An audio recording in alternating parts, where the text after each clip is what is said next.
Кстати, обратите внимание на приветствие, товарищ. Парадная лестница. Оркестр исполняет фанфару «Наш президент». রীতিমতো ইতিহাস গড়লেন রাশিয়ার প্রেসিডেন্ট ভ্লাদিমির পুতিন। টানা পঞ্চমবারের মতো প্রেসিডেন্ট হিসেবে শপথ নিলেন তিনি।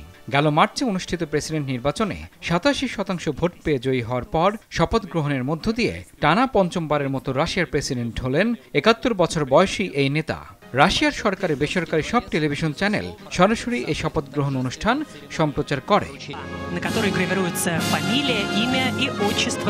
শপথ নিয়ে নিজে দৃঢ় প্রত্যয়ের কথা জানান ভ্লাদিমির পুতিন। রাশিয়া বর্তমানে যে কঠিন সময়ের মধ্য দিয়ে যাচ্ছে সেই পরিস্থিতি কাটিয়ে উঠবে এবং বিজয়ের বেশে তাদের উত্তরণ ঘটবে বলেও দাবি করেন তিনি।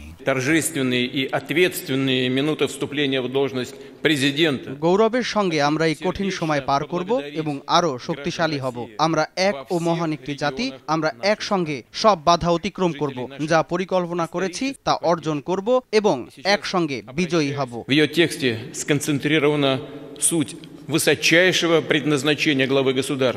এর আগে কৌশলগত পরমাণু অস্ত্র মোতায়েনের সক্ষমতা পরীক্ষা করবে বলে ঘোষণা দেয় রাশিয়ার প্রতিরক্ষা মন্ত্রণালয়। নিকট ভবিষ্যতে এই মহড়া চালানো হবে এবং প্রেসিডেন্ট ভ্লাদিমির পুতিনের নির্দেশে এই মহড়া চালানো হবে বলেও বিবৃতিতে জানানো হয়।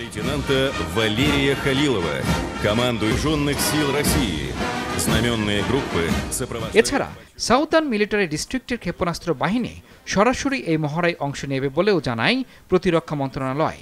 এর জন্য সামরিক বিমান ও রুশ নৌবাহিনীর অংশগ্রহণের প্রয়োজন হবে বলে জানিয়েছে মন্ত্রণালয়। এই মহড়াকে অকৌশলগত পারমাণবিক অস্ত্র প্রস্তুত ও মোতায়েনের ব্যবহারিক দিকগুলো নিশ্চিত করা হবে বলেও দাবি করে রাশিয়া। যদিও সামরিক বাহিনী মহড়ার কারণ হিসেবে কিছু পশ্চিমা কর্মকর্তার রাশিয়ার বিরুদ্ধে উস্কানিমূলক বক্তব্য ও হুমকির কথা উল্লেখ করেছে। এ সময় বিবৃতিতে আরও বলা হয়, সেনাবাহিনী নিশ্চিত করবে তারা দেশের নিঃশর্ত আঞ্চলিক অখণ্ডতা ও সার্বভৌমত্ব নিশ্চিত করতে পারে।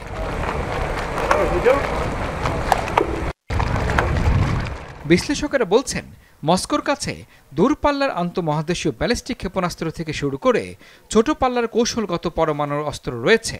ইউক্রেনের সঙ্গে সংঘাতের মধ্যে পুতিন সহ রাশিয়ার ঊর্ধ্বতন কর্মকর্তারা বলেছেন, দেশের অস্তিত্ব বিপন্ন হলে এসব অস্ত্র ব্যবহারের অনুমতি দেয় দেশটির পরমাণু মতবাদ। যদিও যুক্তরাষ্ট্র ও তার মিত্ররা মস্কোর বিরুদ্ধে পরমাণু অস্ত্র ব্যবহারের অভিযোগ তুলেছে আগে থেকেই। এখন দেখার বিষয়, নতুন সময়ে পুতিনের নতুন রূপে কি পরিবর্তন আসে। ইমরুল হাসান, RTV।